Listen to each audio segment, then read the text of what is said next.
Hey there, folks. I'm here with Brad Horn, our new social studies teacher at Realms High School. And I'm going to talk and have a conversation with Brad a little bit about one of the projects he has going on in his 10th grade history class. It's a project that I think is compelling and connects really closely to our mission as a school. Brad, I'm really curious. Can you tell me a little bit about this 10th grade interview project you have going on? What's it all about, and how does it connect to the topic of your 10th grade expedition?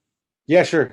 So the topic of the expedition is power and privilege of the power and privilege of race. We started off the class by learning some of the history involved with Bend, specifically the state of Oregon, and also sort of the larger picture as it relates to just unequal outcomes in our country. And from there, we are launching into an interview project where students are interviewing someone whose voice has been marginalized on the issue of power and privilege as it relates to race. We're 6 weeks. Are we 6 weeks? I think we're 6 weeks into the trimester.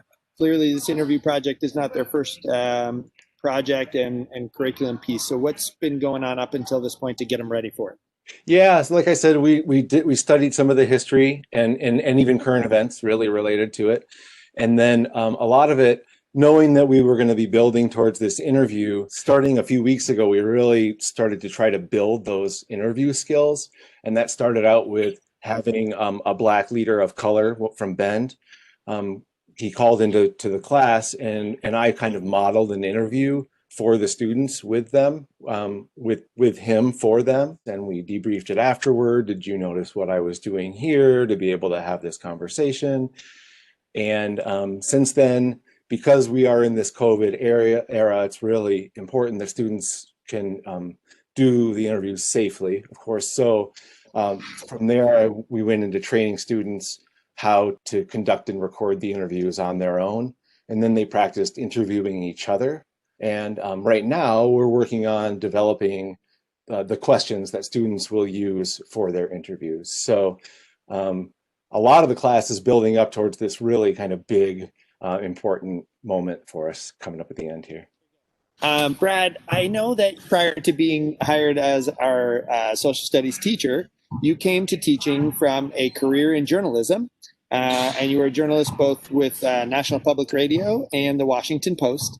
I wonder if you could tell us a little bit about some of the real world journalism skills that you're teaching our students and engaging our students with through this interview project.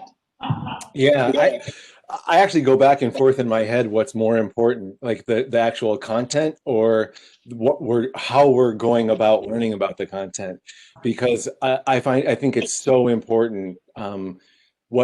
So as a journalist, what I often had to do was I had to like take advantage of social networks in my work as a journalist. I had to really reach out to people that I knew who might know a person who might know a person. And I am also teaching them really kind of basic conversational skills.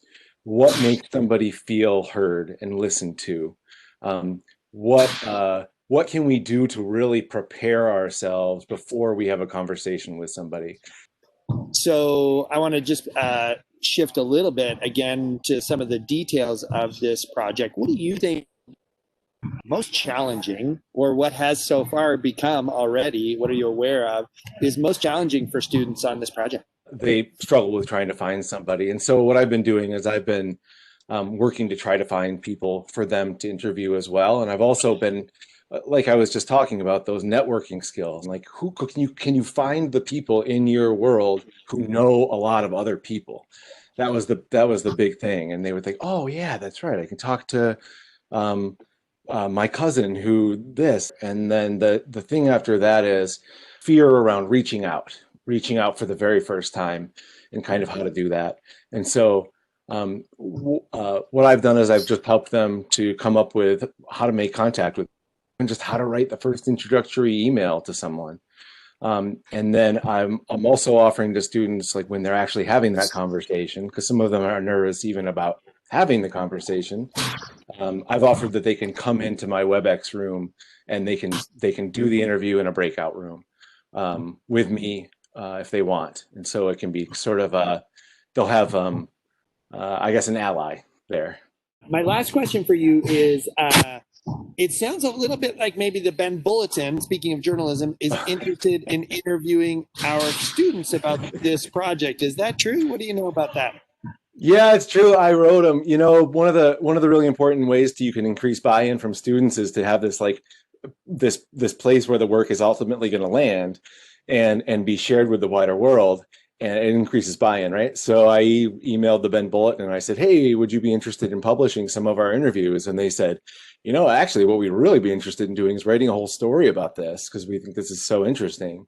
And so they want to interview students and they want to interview participants and understand how it affected them.